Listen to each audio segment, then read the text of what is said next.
네, 소개받은 SK엠무브 이성규입니다.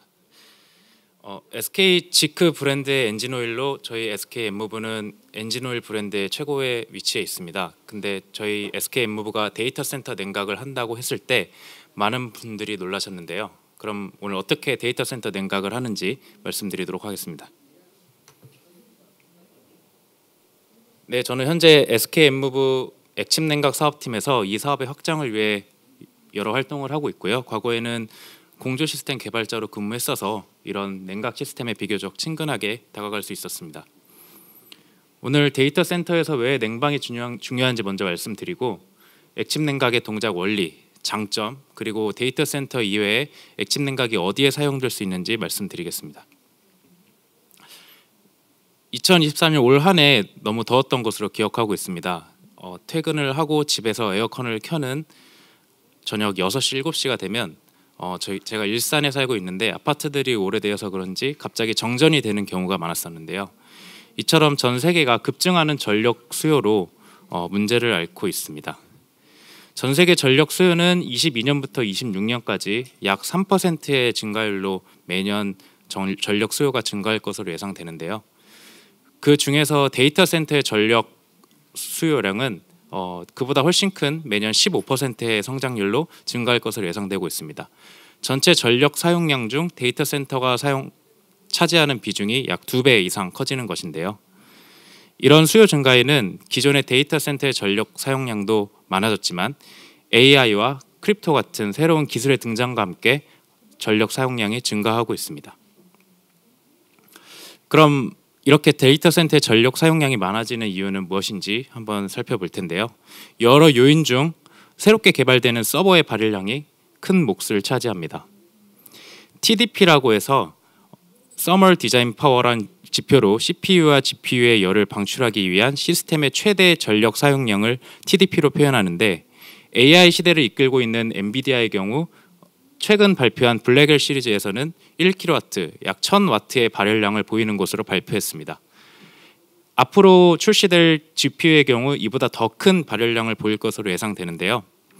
이처럼 칩의 발열량 증가는 서버의 발열량 증가를 야기하고 서버의 발열량이 증가할수록 데이터 센터에서의 냉방 기술이 중요하게 됩니다.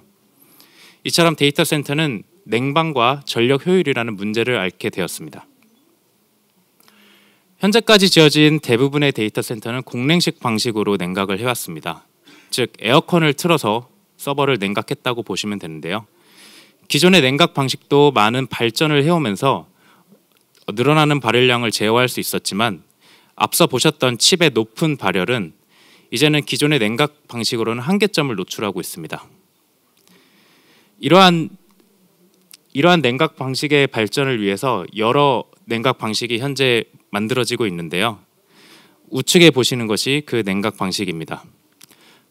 맨 위에 보시는 순행 방식, DLC 방식이라고도 불리는데 다이렉트 칩 리퀴드 쿨링, 발열이 발생하는 CPU와 GPU를 직접 냉각한다는 방식입니다. CPU와 GPU에 쉽게 생각해서 아이스팩을 붙인다고 생각하시면 되는데요. 물을 사용해서 간접 냉각하는 방식이고 기존의 서버의 변형 없이 그대로 사용할 수 있다는 장점이 있습니다. 가운데 보시는 방식이 액침 냉각 방식입니다. 액침 냉각 방식은 비전도성 액체를 탱크에 담아 그 안에 서버를 넣고 돌리는 방식인데요. 이 방식에 대해서는 제가 뒷장에 자세히 설명드리도록 하겠습니다. 그리고 이 두 개를 합친 방법이 하이브리드 방식입니다. 가장 큰 냉각 효율을 보이는 방식이며 순행식 방식의 서버를 액침 냉각 플루이드에 담가 이중으로 냉각하는 방식입니다. 이 세 개의 냉각 방식이 현재 데이터 센터에서 냉각 방식으로 트렌드화되고 있습니다. 앞서 말씀드린 액침 냉각 작동 방식을 자세히 보여드리겠습니다. 액침 냉각은 서버를 비전도성 냉각 용액에 담가 직접 냉각하는 고효율 냉각 방식인데요. 왼쪽에 하얀 서버들이 탱크 안에 담겨 있고 그 안은 저희 SK엠무브의 냉각 플루이드로 채워져 있습니다. 서버를 돌리게 되면 냉각 용액은 서버의 열로 인해 뜨거워지고 뜨거워진 용액은 열교환기로 가운데 있는 열교환기로 이동하게 됩니다. 반대편의 드라이쿨러를 통해 만들어진 냉수 혹은 냉각수는 물배관을 통해서 가운데 있는 열교환기로 이동하게 되는데요.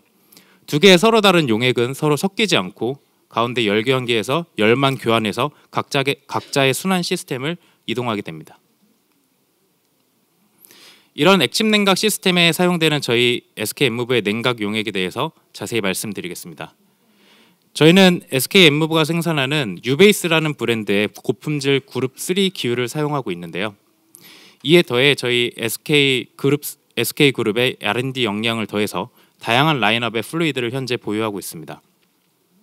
저인화점 저점도 플루이드부터 인화점이 250도가 넘어가는 고인화점 플루이드까지 다양한 제품을 보유하고 있고, 최근은 저희 연구소의 자체 기술력을 활용해서 인화점은 높아지고 점도는 낮아지는 이상적인 플루이드를 개발 중에 있습니다.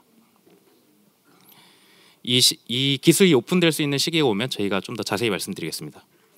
지진이 많은 일부 동아시아 지역의 경우 한 건물 내에서 일정 수량 이상의 플루이드를 보관하기 위해서는 인화점이 250도가 넘어야 하는 규제가 있는데요. 예를 들어서 한국, 일본과 같은 국가들이 그렇습니다. 저희는 이런 규제들을 신경 쓰면서 이 규제에 초점을 맞춰서 플루이드를 개발하고 있습니다. 이처럼 비전도성 액체를 활용한 액침 냉각은 여러 장점을 보유하고 있습니다. 냉방 전력의 90%가 절감 가능하고 IT 전력의 10%, 이를 총 합했을 때 총 전력의 약 30% 이상의 전력 절감 효과를 보일 수 있습니다. 냉방 전력이 절감되는 이유는 데이터 센터의 에어컨의 찬바람을 만드는 칠러의 사용이 감소되기 때문입니다. 칠러가 많은 전력을 소모하게 되는데, 그런 칠러의 사용이 감소됨으로써 냉방 전력이 감소하고 또한 물의 사용도 동시에 감소될 수 있습니다. IT 전력이 감소되는 이유는 액침 냉각 탱크에 담그기 위해서는 기존 서버에 있는 여러 부품들을 제거해야 됩니다. 예를 들어서 팬 같은 부품을 제거해야 되기 때문에 IT 전력도 약 10% 절감되게 되고, 이를 평균했을 때 약 30% 이상의 전력 절감 효과가 발생하는 것입니다. 또한 렉당 전력 밀도 증가로 인해서 일정 똑같은 용량의 데이터 센터를 설계하는데 액침 냉각 방식을 사용할 경우 더 적은 면적으로 데이터 센터를 설계할 수 있다는 장점이 있습니다. 세 번째로 액침 냉각 데이터 센터는 소음의 이점이 있습니다. 일반적인 공랭식 데이터 센터의 경우 약 90dB의 소음을 발생하게 되는데요. 이는 시끄러운 산업의 현장 혹은 지하철역에서 지하철이 지나갈 때의 소음과 비슷하다고 합니다. 반면 액침 냉각 데이터 센터는 약 50dB의 소음 레벨을 보이는데요. 이는 저희가 근무하고 있는 조용한 사무실의 소음 정도와 비슷합니다. 10dB 차이가 약 10배의 소음 차이고 40dB는 약 10,000배의 소음 차이라고 생각하시면 되는데요. 실제 데이터 센터를 들어가 보신 분들이 계신다면 아마 쉽게 이해하실 수 있습니다. 공랭식 데이터 센터는 팬이 돌아가는 소리로 인해서 귀마개를 사용해서 유지보수를 해야 하고, 또한 옆 사람과의 대화는 들리지 않는 그런 소음을 가지고 있습니다. 반면 액침 냉각이 사용되는 데이터 센터에서는 자유롭게 소통할 수 있다는 장점이 있습니다. 마지막으로 저희 SK엠무브의 데이터 센터용 냉각 용액을 사용하게 되면 안전한 액침 냉각 데이터 센터 설계가 가능합니다. 저희는 미국 보건재단의 식품 등급 인증과 생분해성을 보유한 저희의 기유를 사용해서 인체 환경에 미치는 영향을 최소화하였으며, 작년 SK텔레콤과의 실증 평가를 통해 데이터 센터 서버의 안정적 구동과 열 관리 기능에 대한 검증을 완료했습니다. 앞서 말씀드린 여러 장점을 활용한 액침 냉각 데이터 센터가 전 세계적으로 급증하고 있습니다. 미국 텍사스에서는 CGG라는 업체가 1.5메가와트 규모의 액침 냉각 데이터 센터를 운영하고 있는데요. 10년 이상의 운영을 통해 확장을 해도 되겠다는 판단으로 현재 유럽 지역에 추가로 액침 냉각 데이터 센터를 건설하고 있는 걸로 알고 있습니다. 또한 인도 뭄바이에는 디지털 핀테크 서비스를 제공하는 폼페라는 업체가 전체 30메가와트 중 2메가와트를 액침 냉각으로 운영하고 있습니다. 이 데이터 센터는 그린 데이터 센터, 친환경 데이터 센터로 불리는데요. 그 이유는 데이터 센터의 전력 효율을 나타내는 PUE라는 수치가 1.27로 굉장히 낮기 때문입니다. 이 데이터 센터는 앞서 보여드렸던 공냉식, DLC 방식, 그리고 액침 냉각 세 가지의 냉각 방식을 모두 사용한 데이터 센터인데요. 공냉식 방식으로는 1.6의 PUE를 만들고 있고 DLC 방식으로는 1.3, 그리고 액침 냉각 방식으로 1.1의 PUE를 보임으로써 이를 평균했을 때 약 1.27의 낮은 PUE를 보이고 있습니다. 이는 전체 전력 사용량 중 약 20% 정도만 냉방의 전력을 사용한다는 의미인데요. 이러한 이유로 친환경 데이터 센터로 불리고 있습니다. 향후 규제 데이터 센터를 짓기 위해서 필요한 규제 등이 더 강화될 것으로 생각되기 때문에 이렇게 PUE를 낮춰주는 액침 냉각 데이터 센터는 더 많이 급증할 것으로 예상합니다. 데이터 센터 이외에 저희 SK엠무부가 사업을 하고 있는 액침 냉각에 사용되는 분야가 또 있습니다. 바로 배터리가 사용되는 전기차 배터리와 그다음에 전기차 충전기인데요.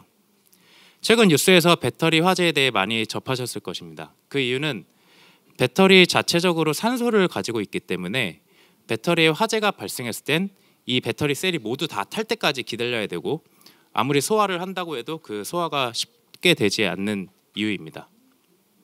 하지만 액침 냉각 이런 플루이드 안에 배터리를 담그게 되면 냉각 용액 안에 담겨 있기 때문에 차가운 냉각 소화가 가능하고 또한 외부와의 산소를 차단해주기 때문에 질식 소화까지 가능한 장점이 있습니다.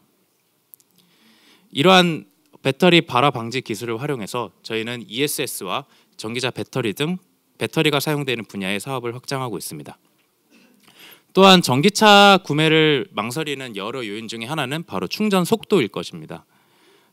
기존에 저희가 휘발유나 경유를 넣을 때 몇 분 안 걸리는 그런 주유 시스템에서 뭐 30분, 1시간 혹은 몇 시간이 걸리는 전기차 충전 시간이 발생하기 때문에 전기차 구매를 망설이게 되는데요.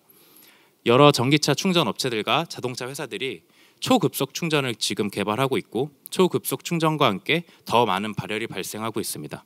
저희가 노트북과 휴대폰 급속 충전기를 사용할 때도 그 와이어와 커플러가 굉장히 뜨거운 것을 경험하셨을 텐데 그보다 더 높은 전압을 사용하는 전기차 충전기의 경우 더 높은 발열이 발생한다고 생각하시면 됩니다.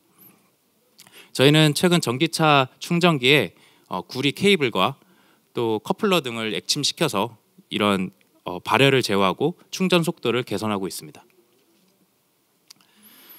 저희 SK엠무부는 ESS 업체와의 공동 기술 개발을 통해 액침 냉각 시장을 확대하고 있는데요. 이는 ESS 시스템에서 화재 안정성 확보와 에너지 효율을 극대화하기 위함입니다. 글로벌 방산 업체 중 하나인 하나 에어로스페이스와는 저희가 작년부터 공동 기술 개발을 해오고 있고 이는 선박 시장에서 현재 양산되고 있습니다. 저희는 하나 에어로스페이스와 함께 다양한 배터리 셀을 활용해서 추가적으로 기술 개발을 하고 있습니다. 또한 올해는 국내 ESS 업체인 인셀과 함께 지상에 깔리는 ESS도 액침 냉각으로 공동 개발을 하였고 현재 지금 공급 중에 있습니다. 마지막으로 액침 냉각은 전기차 시장에도 활용되고 있습니다. SK 시그넷과 저희 SK엠무부가 350kW 이상의 초급속 충전기를 공동 기술 개발하였고 이 충전기는 발열 제어를 통해서 더 빠른 충전 속도를 보이고 있습니다. 실제로 구리선을 직접 저희 플루이드 안에 넣어서 직접 냉각하고 저희 손잡이가 달려있는 커플러 부분에도 저희 플루이드가 들어가서 뜨거움을 조금 제어해주는 그런 발열 제어를 하고 있습니다. 전기차 배터리 팩에도 액침 냉각이 사용되고 있는데요. 실제로 유럽의 AMG 브랜드의 일부 GT 라인업 플러그인 하이브리드 모델에는 배터리 약 6kWh 정도가 액침 냉각으로 담겨 있습니다. 이러한 액침 냉각을 활용해서 더 높은 출력의 배터리를 사용하게 되고 화재 안정성 또한 확보하고 있습니다. SK엠무부는 여러 전기차 업체들과의 협력을 통해서 이 시장에서도 저희 플루이드가 공급될 수 있도록 지금 사업 확장을 하고 있습니다. 이처럼 저희 SK엠무부는 데이터 센터, ESS 그리고 마지막 전기차 충전기와 전기차까지 저희의 사업을 확장하고 있는데요. 향후 냉각이 필요한 모든 분야에 저희 SK엠무부의 플루이드가 활용될 수 있도록 저희도 여러 활동과 노력을 하도록 하겠습니다. 발표를 들으셔서 감사합니다.